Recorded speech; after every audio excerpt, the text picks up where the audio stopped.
কোথায় একটু দ্বিধায় আছি বিএনপি জানেন, মানে জনাব তারেক রহমান আপনি জানেন আমাদের আসলে দ্বিধাটা কোন জায়গায়। বেগম খালেদা জিয়া আমার অনুষ্ঠান শুনবেন কিনা জানি না, জনাব তারেক রহমান শুনবেন কিনা তাও জানি না, তবু একটু বইলা রাখি, ওই যে লেখে না বড় বড় মানুষের কাছে পৌঁছাতে না পারলে একটা খোলা চিঠি, এরকম একটা খোলা চিঠির জায়গায় আমাদের অবস্থাটা একটু বলি।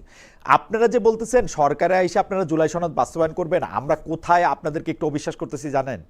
90-এর আন্দোলনের পর, মানে এরশাদ বিরোধী, এরশাদ সাহেবকে ক্ষমতা থেকে ভাগানোর পরে একটা 3 দলীয় জোটের একটা রূপরেখা হয়েছিল, তাই না?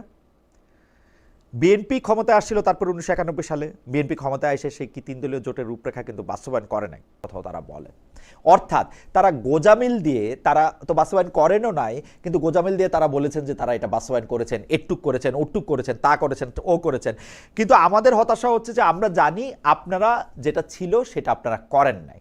তো জুলাই সনদ নিয়ে যদি আমরা আপনার উপর নির্ভর করি, সেটার আলোকে রাষ্ট্র সংস্কার হবে, সেই ভরসা যদি আমাদেরকে রাখতে বলেন, তাইলে মানে মানে আমরা যে সেটা রাখতে পারবো না, সেই ভরসা যে আমাদের আপনাদের উপরে নাই, সেটা কি আপনারা জানেন? মানে এই জিনিসটা কি যে আপনারা যে জানেন না, এটা যে আমরা জানি, এটা কি আপনারা জানেন?